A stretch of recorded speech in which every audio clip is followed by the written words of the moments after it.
Hello everyone, welcome to our channel.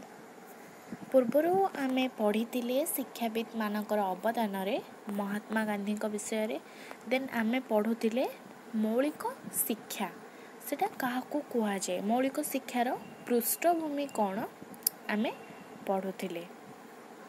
तो पूर्वर आमे पढ़ी देचे शिक्षा कहले कौन बुझे। गांधीजी मतरे शिक्षा कहले आमे कौन बुझे ना, गांधीजी मतरे शिक्षा कहले आमे बुझिबा कि शिशु और व्यक्तिर शारीरिक मानसिक और आध्यात्मिक शक्तिर संपूर्ण और सामग्रिक विकास को शिक्षा कहा जाए। तो आज आमे पढ़िबा मौलिक शिक्षार पृष्ठभूमि। महात्मा गांधी दक्षिण आफ्रिकार थिबा 1903 मसीह ट्रांसभाल ठारे थिबा टॉलस्टॉय फार्म रे तांकू कार्य करिवार सुजोग मिलिथिला। 1903 मसीह तांकू ट्रांसभाल ठार टॉलस्टॉय फार्म रे तांकू कार्य करबाकू काम करबाकू सुजोग मिलिथिला। से सेठारे निज पिलांकू पाठ पढ़ाइबा सहित अन्य पिलांकू पढ़ाइबार दायित्व वहन करथिले। से सेठी निज पिलांकू पढ़ाइबा सहित अन्य पिलांकू पढ़ाइबा पई से कोन नैथिले, दायित्वटा नैथिले। सेठारे शिक्षार्थी माने दिन को 8 घंटा धंदा मूलक तालीम नेउथिले एवं 2 घंटा पुस्तक अध्ययन करथिले। कोठी ना, ट्रांसभाल टॉलस्टॉय फार्म रे हैला। से सेठी कोन निजे माने सेठारे निज पिलांकू पढ़ाइबा सहित कौन करथिले ना, अन्य पिलांकू भी पढ़ाइबारे दायित्वटा नैथिले। देन से कहउचंदी कि सेठारे पिला मानकू 8 घंटा धंदा मूलक तालीम नेउथिले। 8 घंटा तांकू पढ़ाउथिले आ 2 घंटा तांकू पुस्तक अध्ययन करेबाकू बा करिबाकू कहउथिले। सेठारे रोषेई करिबा, माटीरे विभिन्न पदार्थ तैयारी करिबा, साधारण काठ काम और रास्ता घाट सफा करिबा इत्यादि तालीम दिया जाउथिला। सेठारे आउ सब कोन दिया जाउथिला पाठ पढ़िबा सहित ना, रोषेई करिबा, माटीरे विभिन्न खेलना जेमती माटीरे सब तैयारी हुए तो से सब माठिया एमती सब माटीरे विभिन्न पदार्थ तैयारी करिबा, साधारण काठ काम माने काठ काम जो ताको भी करिबा, रास्ता घाट सफा से सबू तालीम बा शिक्षा दिया जाउथिला। एहा एक आवासिक अनुष्ठान थिला। एहा एक आवासिक जोटा कि आजिका डेट रे हमें कहचे हॉस्टेल। एहा एक आवासिक अनुष्ठान थिला ओ अंतेवासी मानकू निज काम निजे करबाकू पड़ुथिला। ओ अंतेवासी मानकू निज काम निजे करबाकू पड़ुथिला। अंतेवासी माने आवासिक रे जो माने रहुथिले। सेठारे 6 रु 16 वर्ष बयसर पिला माने पाठ पढ़ुथिले। सेठारे 6 वर्ष रु 16 वर्ष बयसर पिला माने पाठ पढ़ुथिले। कार्य माध्यम रे शिक्षण शिक्षार्थी मानकू आनंद देउथिले। दलगत शिक्षण को उत्साहित करा जाउथिला। सेठारे इंग्राजी पढ़ा जाउथिले मध्य मातृभाषा माध्यम रे पढ़िबा पई सुजोग थिला। सेठी कोन ना, इंग्राजी पढ़ाइबा सहित भी मातृभाषार सुजोग थिला। काहेकि ना सेठारे खाली पाठ पढ़ा होनथिला, सेठारे अन्य कार्य उपरे भी गुरुत्व दिया जाउथिला। सेठारे पुणी एगेन कौन होतिला ना, 8 घंटा पढ़िबा सहित ता सहित 2 घंटा पुस्तक अध्ययन पई भी थिला। तापरे आवासिक विद्यालय रे पिला माने कोन निज काम निजे करूथिले। सेठारे 6 वर्ष रु 16 वर्ष बयसर पिला माने पाठ पढ़ुथिले। एई सबु हेउथिला।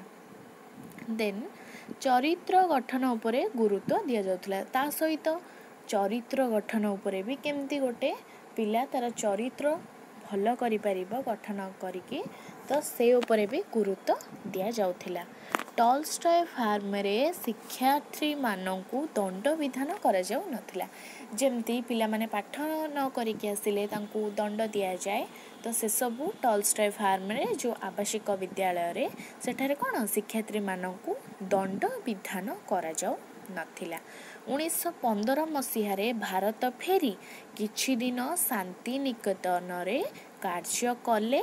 मात्र मे 1915 रे से साबरमती और 1935 रे सेवाग्राम रे आश्रम प्रतिष्ठा करी निज परीक्षण चालू रखिले। ଗାନ୍ଧୀଜୀ 1915 ମସିହାରେ ଭାରତ ଫେରି ଆସିଲେ। ତାପରେ କ'ଣ କଲେ ନା କିଛି ଦିନ ଶାନ୍ତି ନିକେତନରେ କାର୍ଯ୍ୟ କଲେ। ତ ତାପରେ କ'ଣ ହେଲା ନା ମେ 15ରେ ସାବରମତୀ ଆଉ 1935ରେ ମାତ୍ର ମେ 1915ରେ ସାବରମତୀ ଓ 1935ରେ ସେବାଗ୍ରାମ ଆଶ୍ରମ ପ୍ରତିଷ୍ଠା କରିବାରେ କ'ଣ ପରୀକ୍ଷଣଟା ଚାଲୁ ରଖିଲେ। ସେ କ'ଣ କରିଥିଲେ ପ୍ରଥମେ ଟଲଷ୍ଟୟ ଫାର୍ମରେ ଶିକ୍ଷାର୍ଥୀମାନଙ୍କୁ ସେଠି ଦଣ୍ଡ ଦିଆଯାଉନଥିଲା। ଦେନ୍ 1915 ମସିହାରେ ମହାତ୍ମା ଗାନ୍ଧୀ ଭାରତ ଫେରି ଆସି ଶାନ୍ତିନିକେତନରେ କିଛି ଦିନ କ'ଣ କଲେ କାର୍ଯ୍ୟଟା କଲେ। ତାପରେ ମାତ୍ର ମେ 1915 ମସିହା ମେରେ ସେ ସାବରମତୀ ପ୍ରତିଷ୍ଠା କରିଥିଲେ। ଦେନ୍ 1935 ମସିହାରେ ସେ ସେବାଗ୍ରାମ ଆଶ୍ରମ ପ୍ରତିଷ୍ଠା କରି ନିଜ ପରୀକ୍ଷଣ ଚାଲୁ ରଖିଲେ। ଏହି ନିରବଚ୍ଛିନ୍ନ ପରୀକ୍ଷଣର ଫଳ ହେଲା ମୌଳିକ ଶିକ୍ଷା। ଏଇସବୁ ଯେଉଁ ହେଉଥିଲା ଆର ଫଳ ହେଉଛି କ'ଣ ନା ମୌଳିକ ଶିକ୍ଷା। ଏହା ଥିଲା ସ୍ୱାଧୀନ ଭାରତରେ ଶିକ୍ଷା ବ୍ୟବସ୍ଥାର ଭିତ୍ତିଭୂମି। ଏଇ ମୌଳିକ ଶିକ୍ଷାଟା ସ୍ୱାଧୀନ ଭାରତରେ ଶିକ୍ଷା ବ୍ୟବସ୍ଥାର ଭିତ୍ତିଭୂମି ଥିଲା। ତ ଏବେ ଆମେ ପଢ଼ିବା ମୌଳିକ ଶିକ୍ଷା କ'ଣ ବା କାହାକୁ କୁହାଯାଏ। ମୌଳିକ ଶିକ୍ଷା କାହାକୁ କୁହାଯାଏ। ମୌଳିକ ଶିକ୍ଷାଟା କହିଲେ ଆମେ କ'ଣ ବୁଝିବା? ଯେଉଁ ଶିକ୍ଷା ମଣିଷର ମୌଳିକ ଆବଶ୍ୟକତା ପୂରଣ କରିବାରେ ସହାୟକ ହୁଏ ତାହାକୁ ମୌଳିକ ଶିକ୍ଷା କୁହାଯାଏ। Basic education. ସେ କହୁଛି କି ଯେଉଁ ଶିକ୍ଷା ମଣିଷର ପାଠ ପଢ଼ିବା ସହିତ ମୌଳିକ ଆବଶ୍ୟକତାଟାକୁ ପୂରଣ କରୁଥିବ ତାହାକୁ ମୌଳିକ ଶିକ୍ଷା କୁହାଯାଏ।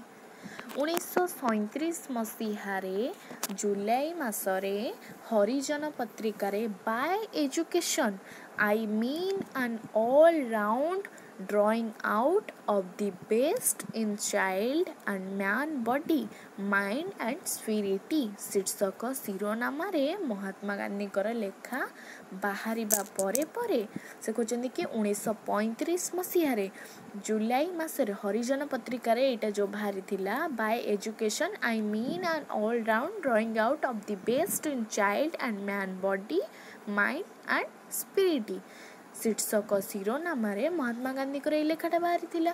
ତ ତାପରେ ଡକ୍ଟର ଜାକିର ହୁସେନଙ୍କ ଉଦ୍ୟମରେ ୱାର୍ଦ୍ଧାଠାରେ ସମସ୍ତ ଶିକ୍ଷାବିତ୍ମାନଙ୍କୁ ନେଇ ଏକ ସମ୍ମିଳନୀ ଆୟୋଜନ କରାଯାଇଥିଲା।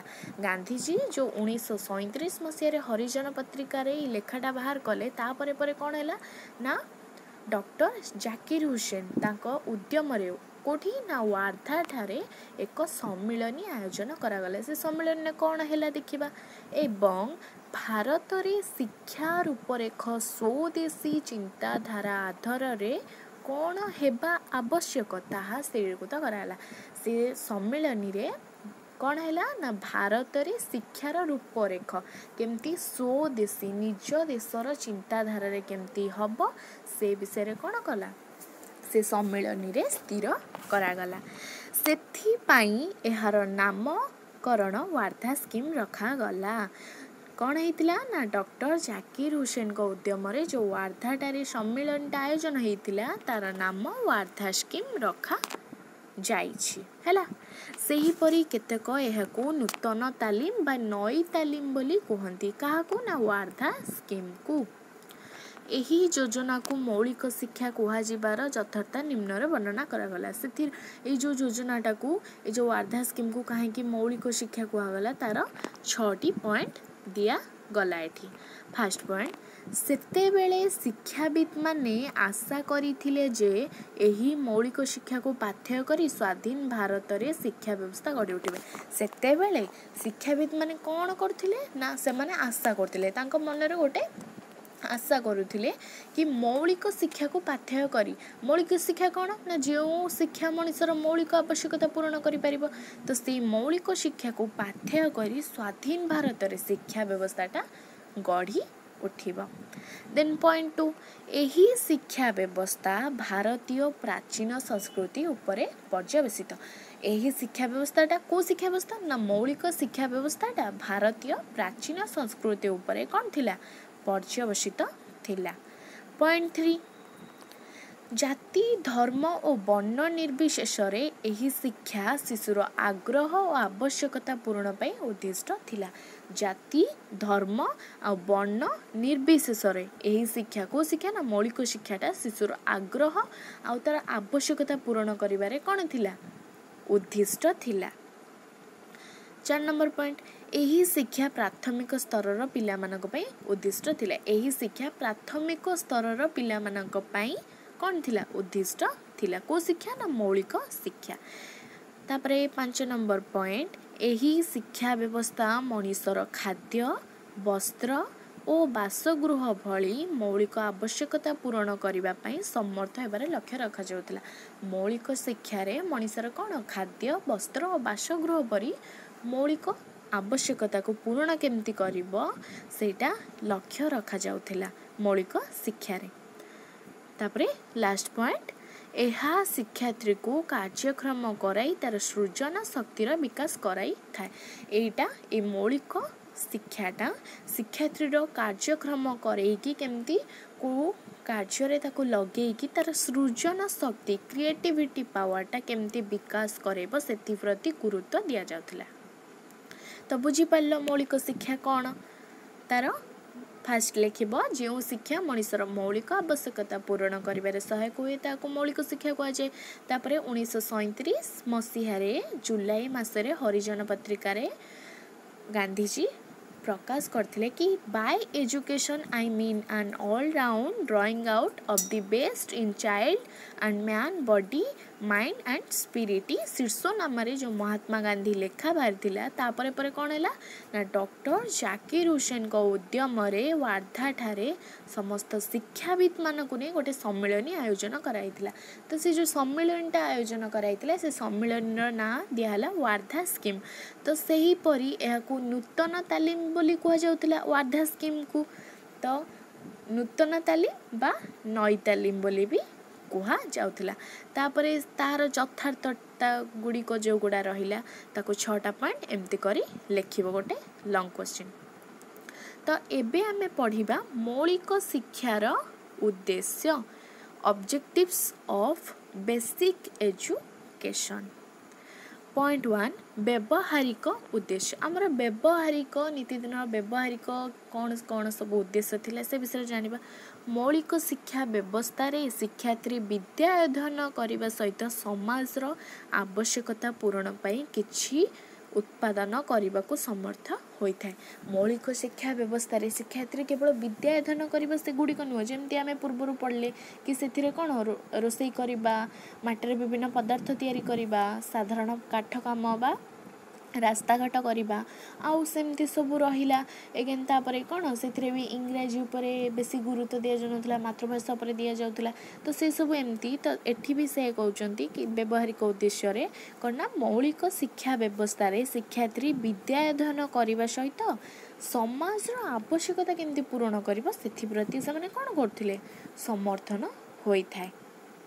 କିଏ ନା ଶିକ୍ଷାର୍ଥୀ। ଏହାଦ୍ୱାରା ଶିକ୍ଷାର୍ଥୀ ନିଜର ବିଦ୍ୟାଧ୍ୟୟନ ପାଇଁ ହେଉଥିବା ଖର୍ଚ୍ଚକୁ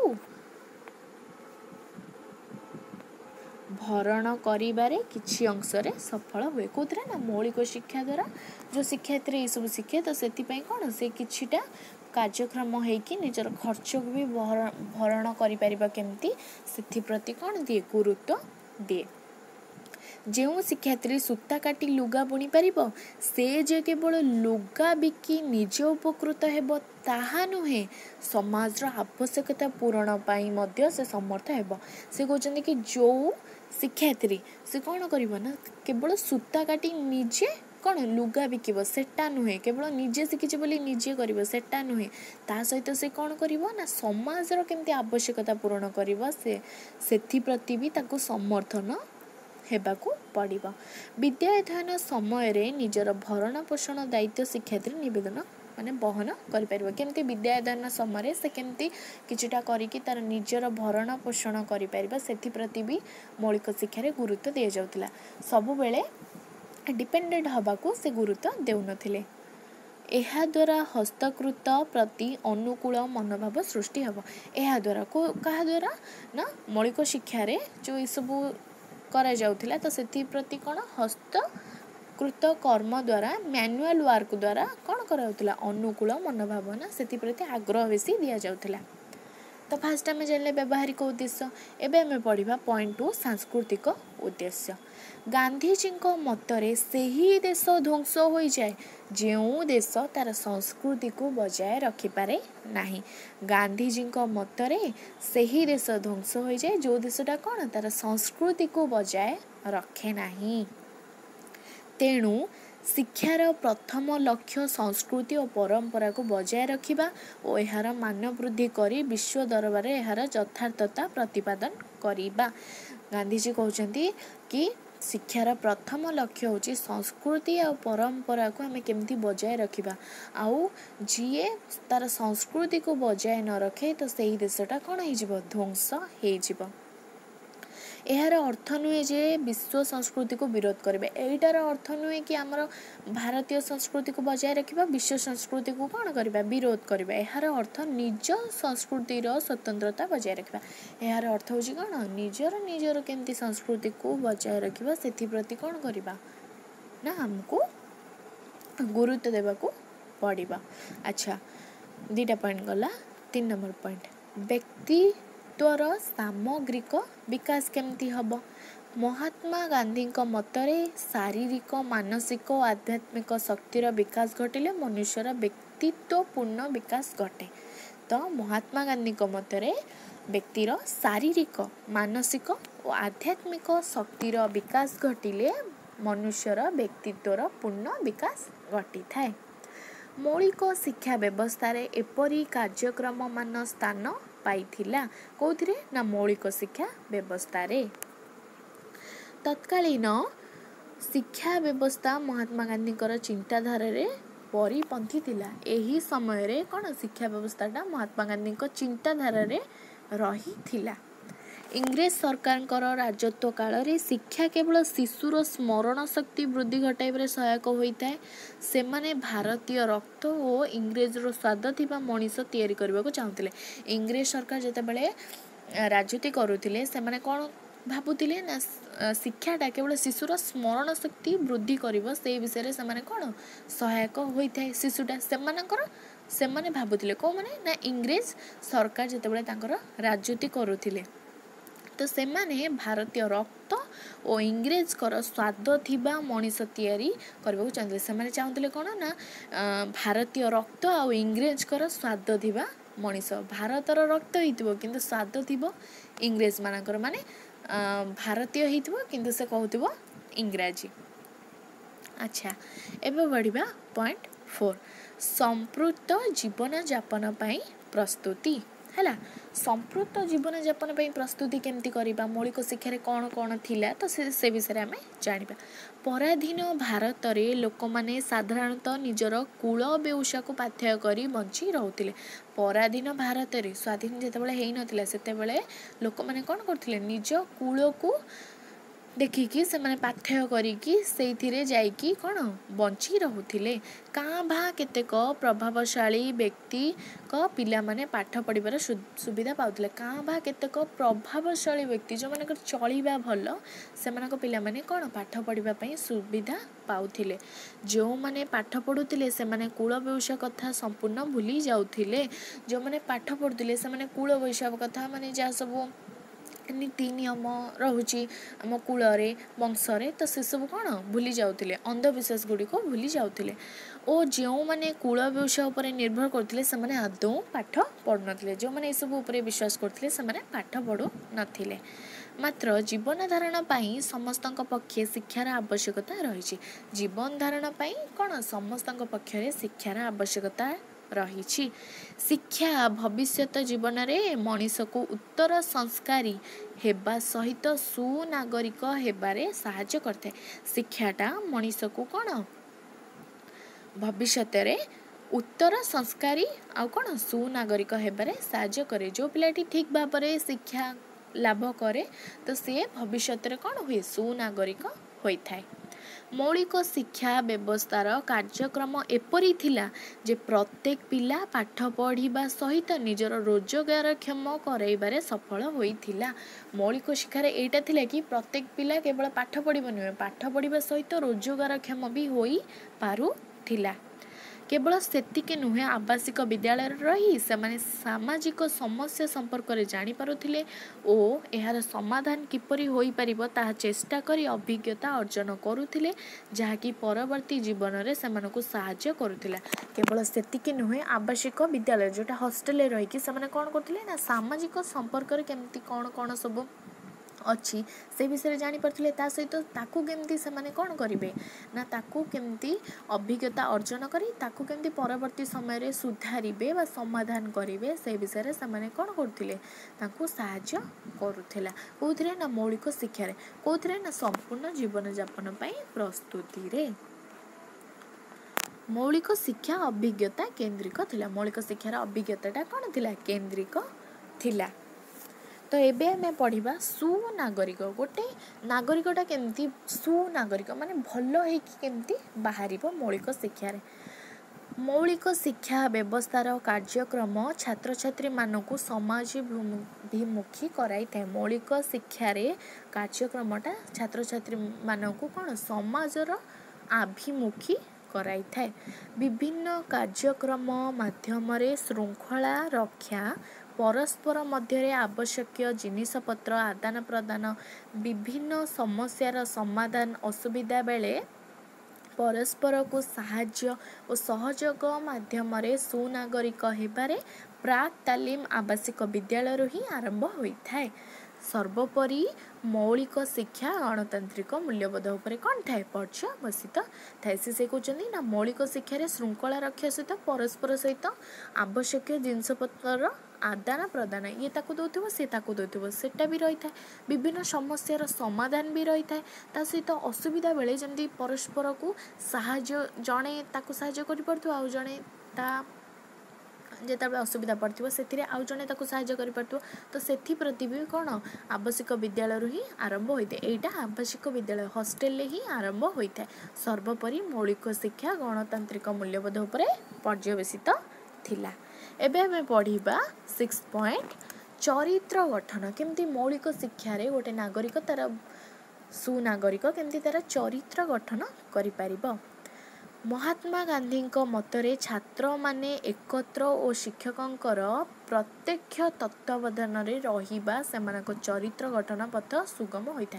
महात्मा गांधी मतरे छात्र माने एकत्र होई एकाठी मिली केमती शिक्षकंक प्रत्यक्ष तत्वावधान माने शिक्षक सह डायरेक्ट केमती कांटेक्ट रे रही पारिबे सेथि प्रति कोन रहिले सेमानकर चरित्र गठनटा कोन हबो पथ सुगम होइथाय।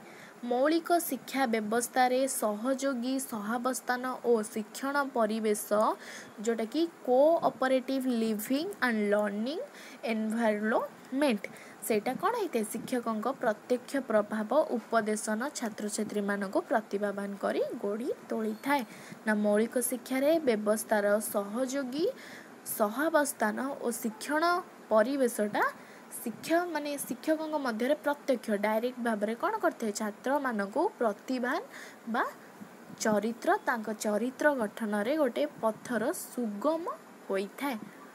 तो आज आमे पढ़िले मौलिक शिक्षार उद्देश्य ऑब्जेक्टिव्स ऑफ बेसिक एजुकेशन। तो एबे आमे पढ़िबा मौलिक शिक्षार पाठ्यक्रम कौन थिला, करिकुलमटा कौन थिला। उपर वर्णित उद्देश्य गुड़ी को आखि आगे रखी मौलिक शिक्षार पाठ्यक्रम प्रस्तुत करा जाइथिला। उपरे आमे जो 6टा पॉइंट पढ़ले ताकू आमे आखिरे रखिकी मौलिक शिक्षार पाठ्यक्रमटा करा जाइथिला। सेगुड़िकर विशद व्याख्या निम्न रे करागला। सेगुड़िकर व्याख्या सब निम्न रे कराइछि। फर्स्ट पॉइंट मौलिक धंदा। मौलिक धंदा कौन, सेथिरे कौन करबा को हेबो? कृषि, काठ काम, बेत काम, मत्स्य चाष, सूता कटा, लुगा बुणा, कुंभार काम, खाद्य संरक्षण, बगीचा काम इत्यादि मौलिक शिक्षार अंतर्भुक्त थिला। एटा मौलिक धंदा रे कौन थिला ना कृषि काम, काठ काम, बेत काम एक्सेट्रा कौन थिला ना मौलिक धंदा रे अंतर्भुक्त थिला।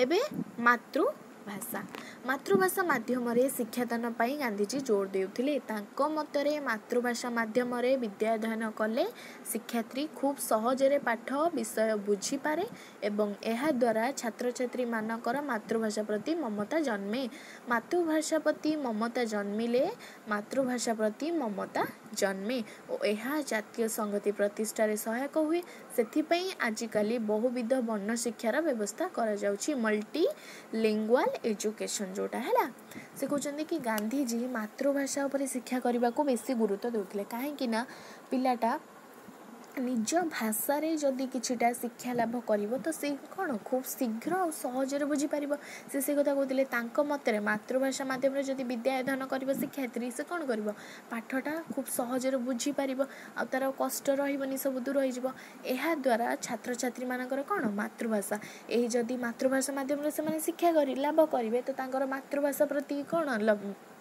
माने कौन ममताटा जन्मिब आउ से माने इंग्राजी भाषा को एत ममता जन्मी पारिबो नाही तो से गांधीजी मातृभाषा प्रति शिक्षा दान करने को कौन दौले जोर दौले।